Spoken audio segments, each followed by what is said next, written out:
नमस्कार, मैं श्यामगिरी। आप देख रहे हैं टीएफडी इंडिया न्यूज 24। टीएफडी इंडिया न्यूज 24 में आप सभी दर्शकों का स्वागत है। मोदी फंस गए चक्कर में और अब चर्चा इस बात की है कि लोकसभा मध्यवर्ती चुनाव जल्द होगा। क्या राहुल गांधी ने मोदी को कंफ्यूज कर दिया? क्योंकि बड़ी महत्वपूर्ण है कि सरकार कंफ्यूज तो है, इसमें कोई शक नहीं है, और सरकार अपनी बर्बादी खुद सामने नजर आ रही है उसको। क्योंकि राहुल गांधी जिस तरह से छात्रों से संवाद कर रहे हैं या महिलाओं की गूंज कार्यक्रम जो चल रहा है, पैरेलल चालू हो गया। अभी तक छात्रों की गूंज चल रहा था, अब महिलाओं की गूंज भी साथ में शुरू हो गया कि महिलाओं का अलग कार्यक्रम और छात्रों का अलग, यानी कि जेन जी को पूरी तरह से अपने साथ ले लेना। लेकिन एक बहुत ही महत्वपूर्ण इसमें यह है कि अभी तक राहुल गांधी ने इसमें कोई राजनीति नहीं दिखाई।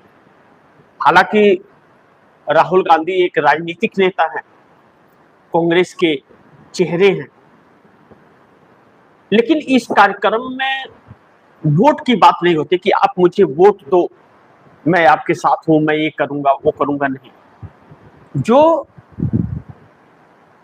जेनजी की आवाज बुलंद कर रहे हैं, उनके हो रहे तकलीफों को प्लेटफॉर्म दे रहे हैं वहां पर बोलने की, और महिलाएं किस तरह से पढ़ने के लिए किन किन मुसीबतों का सामना करती हैं और किस तरह उनके माता पिता उनको ट्रीट करते हैं और वो अपनी सुरक्षा को लेकर के किस तरह असहज रहती हैं, यह चीजें सब इस कार्यक्रम में दर्शा दिया जा रहा है। और सरकार क्या कर रही है, इसको लेकर के सरकार क्या सोचती है, सरकार ने अभी तक क्या बयान दिए हैं, सरकार की सोच क्या है, यह सब कुछ इस कार्यक्रम में प्रदर्शित हो जाता है और खुल करके देश के सामने आ जा रहा है। इसका तोड़ भारतीय जनता पार्टी नहीं निकाल पा रही है, क्योंकि वहां वोट की बात नहीं कर रहे हैं, किसी नेता की बुराई नहीं कर रहे हैं, किसी नेता का नाम नहीं ले रहे हैं और सब कुछ कह दे रहे हैं। इस टैक्टिस और इस राजनीति से परे है भारतीय जनता पार्टी।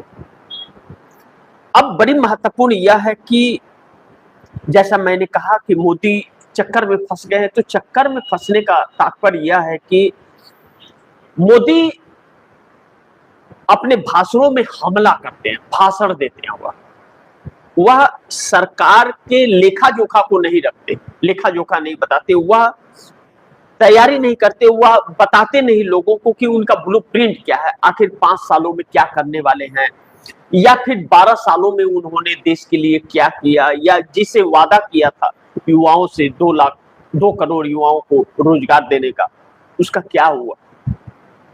अच्छे दिन की परिभाषा क्या हुई, अच्छे दिन के वादे किए थे, उसका क्या हुआ। जो कहे थे कि न खाऊंगा न खाने दूंगा, तो यह तो भ्रष्टाचार की, हर विभाग में भ्रष्टाचार की लिस्ट निकल रही है।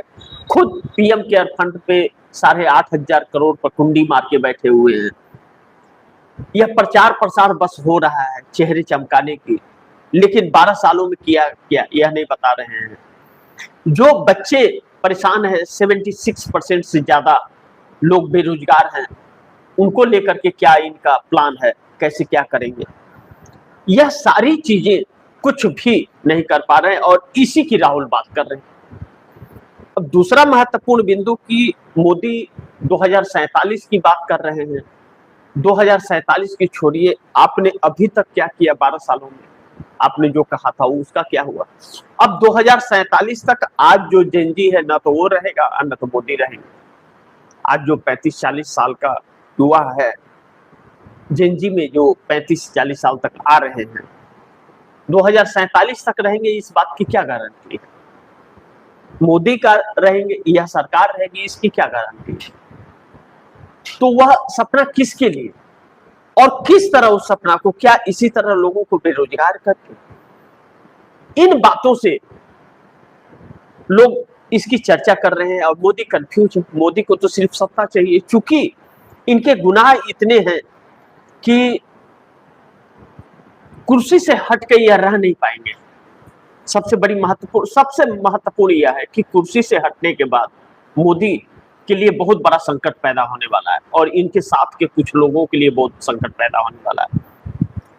तो ऐसे में मोदी यह सोच रहे हैं कि राहुल गांधी की लोकप्रियता जो बढ़ रही है और इस देश की 60% आबादी युवा और महिलाओं की, वह राहुल के साथ आ रही है और यह वोट में तब्दील हो जाए, इसके पहले मध्यवर्ती चुनाव करा डाले, मध्यवर्ती चुनाव लोकसभा का करवा डाले। तो मध्यवर्ती चुनाव कराने के लिए लोकसभा भंग करना पड़ेगा और एनडीए के पास में पूर्ण बहुमत है। 200 इधर उधर की न बात करके सीधा 292 एनडीए के पास है।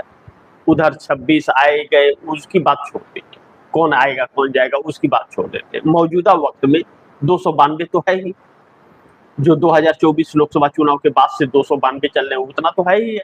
नीतीश नायडू सब तो साथ है ही अभी तक, तो आगे क्या होगा ये वक्त। अब ऐसे में 272 का बहुमत चाहिए लोकसभा भंग करने के लिए, 292 है।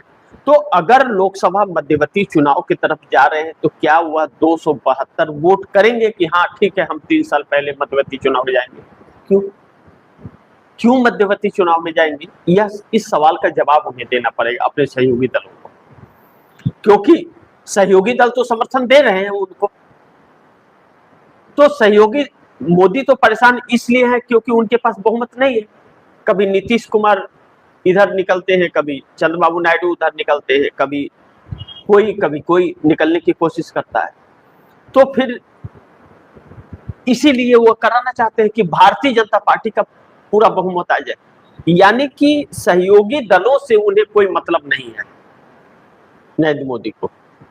तो ऐसे में वह सहयोगी दल 272 उसमें समर्थन करेंगे, इस बात की पहली गारंटी रही है। दूसरा बड़ी महत्वपूर्ण है कि नरेंद्र मोदी इसलिए भी इसे कोशिश कर रहे हैं कि राहुल गांधी की जो लोकप्रियता बढ़ रही है तो मोदी के वोटर्स उधर चले जाएं, कांग्रेस की तरफ चले जाएं, जिस तरह से युवा जा रहे हैं। उसके पहले मध्यवर्ती चुनाव करा दो, नहीं तो 29 तक गंगा में बहुत पानी बह जाएगा। एक आंकड़ा जो बहुत चौंका रहा है, 2024 लोकसभा चुनाव में हुआ क्या था। एक्चुअल 2024 लोकसभा चुनाव में भारतीय जनता पार्टी को 23.59 करोड़ वोट मिले थे, 23.59 करोड़, और कांग्रेस को 13.67 करोड़ वोट मिले थे। अब 13.67 करोड़ में कांग्रेस 100 सीटें लेकर के आई और 23.59 में 240 आ गए, जबकि कांग्रेस के मात्र 2% वोट परसेंट बढ़ा था और भाजपा का 2% घटा था। फिर भी यह हालात रहे। तो अब 10 करोड़ से अधिक जेनजी है और जेनजी का झुकाव कांग्रेस की तरफ है। तो मोदी सरकार यह सोच रही है कि इस 23 करोड़ में से 10 करोड़ उधर शिफ्ट हो जाएं, उसके 10 करोड़ उधर शिफ्ट हो गए तो 23 करोड़ 67 लाख कांग्रेस की तरफ हो जाएंगे। तो इससे अच्छा जल्द से जल्द मध्यवर्ती चुनाव करा लिया जाए कि यह जो वोटर शिफ्ट कर रहे हैं राहुल गांधी की तरफ, वह कंफ्यूजन में रहे और पूरी तरह से शिफ्ट न कर पाए, पहले ही करा दो।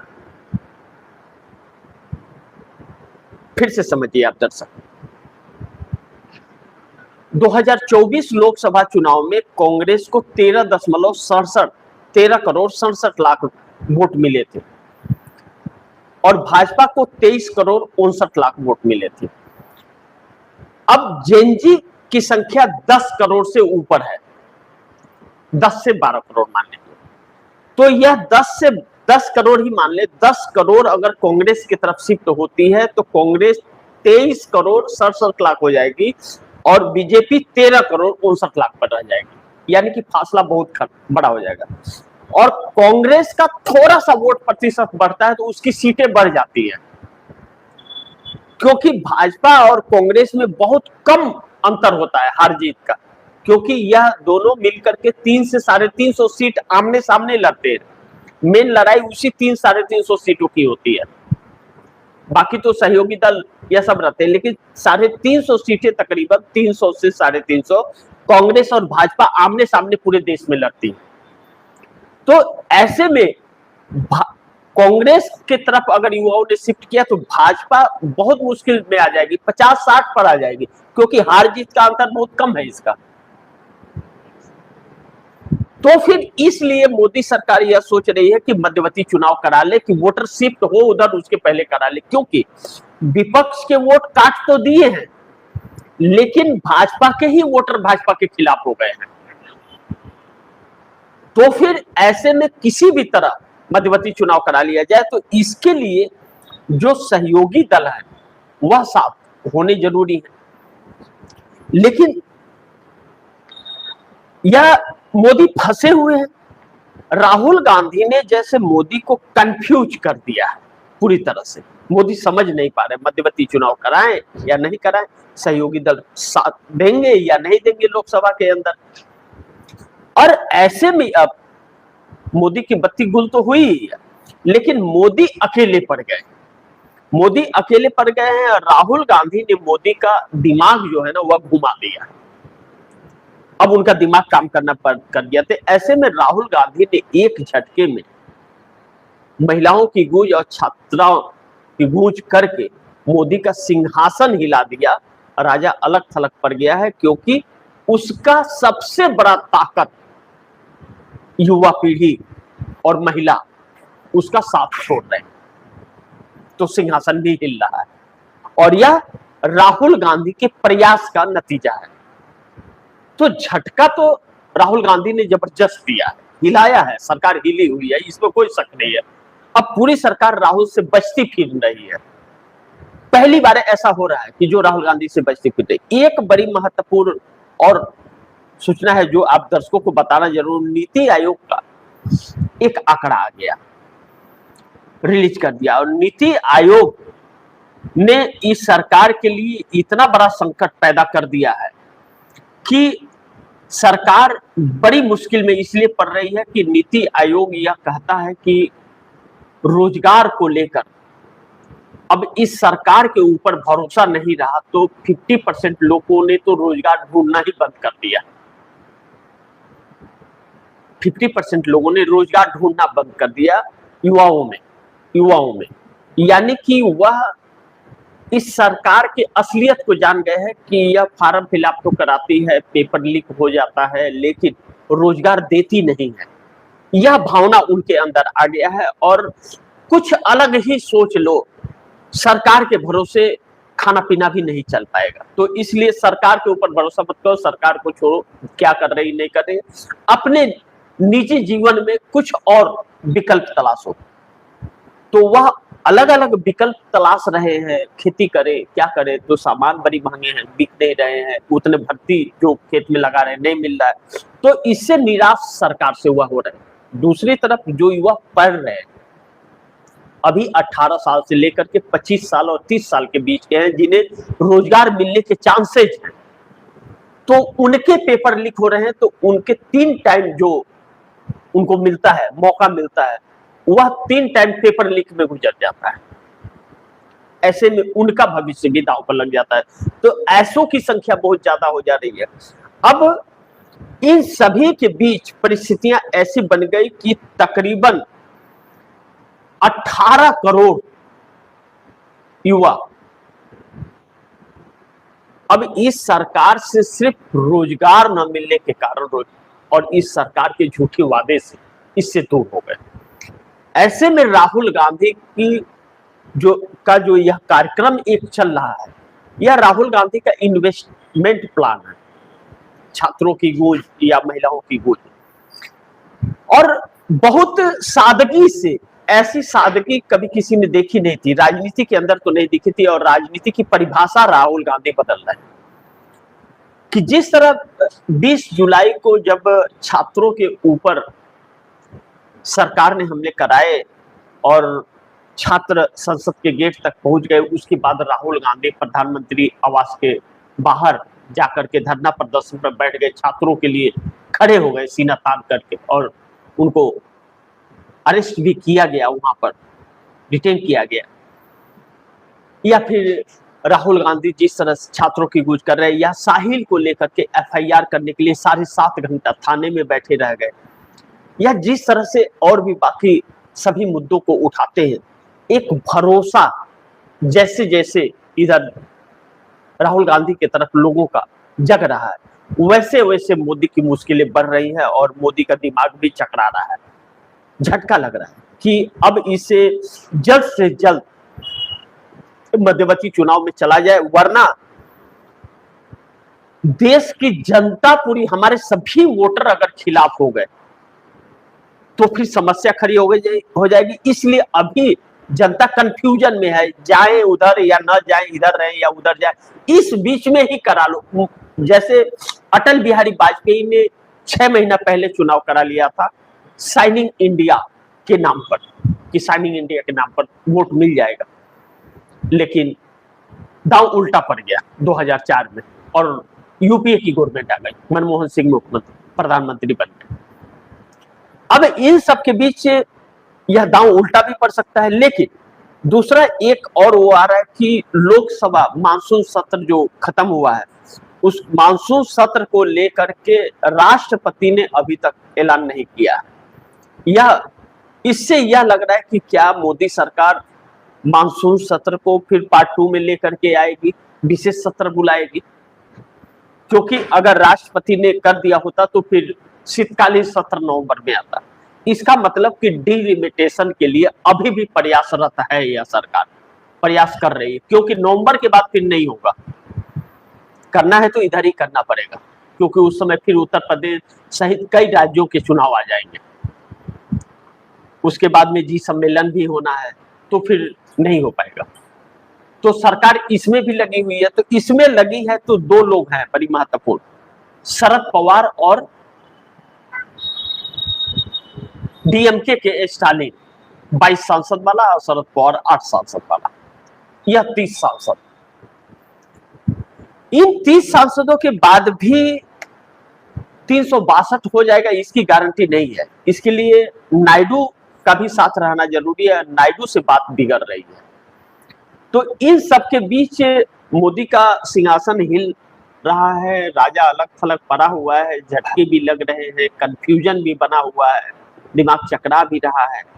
लेकिन राहुल गांधी ने फंसा तो दिया है मोदी को बहुत बड़े चक्कर में, इस बात से इनकार नहीं कर सकते। तो इसमें इस सरकार के लिए पहली प्राथमिकता जो है वह लोकसभा का मध्यवर्ती चुनाव होने वाला है, कि खुद तो कंफ्यूज है ही सरकार। राहुल गांधी ने मोदी को कंफ्यूज कर दिया है, जनता को कंफ्यूज मोदी करना चाहते हैं कि कंफ्यूजन रहे, पूरी तरह से पलटी मार दे लोग, उसके पहले हम वोट लेकर के पूर्ण बहुमत के सत्ता में आ जाए। तो इसके लिए एनडीए गठबंधन के घटक दलों के समर्थन की जरूरत पड़ेगी। जो अभी 3 साल कार्यकाल बाकी है सांसदों का, तो इतना आसान नहीं होगा मानना। लेकिन मोदी है तो मुमकिन है, मोदी कह सकते हैं कि चलो भाई 3 साल की तुम्हारी भरपाई मैं कर देता हूं, पैसे ले लो, पैसे दे देता हूं, और चलो चुनाव में कुछ भी, यह सरकार अपने आप को बचाने के लिए कुछ भी कर सकती है। तो नजर बनी रहेगी, देखते हैं आगे क्या होता है। जो भी होगा खबरें आप दर्शकों तक लाते रहूंगा। आप दर्शकों की क्या राय है, क्या सुझाव है, कमेंट बॉक्स में जरूर दीजिएगा। इस खबर को ज्यादा से ज्यादा शेयर कीजिएगा, अपने दोस्तों को भी कहिएगा आगे शेयर करें। और आपने अगर टीएफडी इंडिया देश 24 को सब्सक्राइब नहीं किया, सब्सक्राइब कर लीजिए, अपने दोस्तों को भी कहिएगा सब्सक्राइब करें।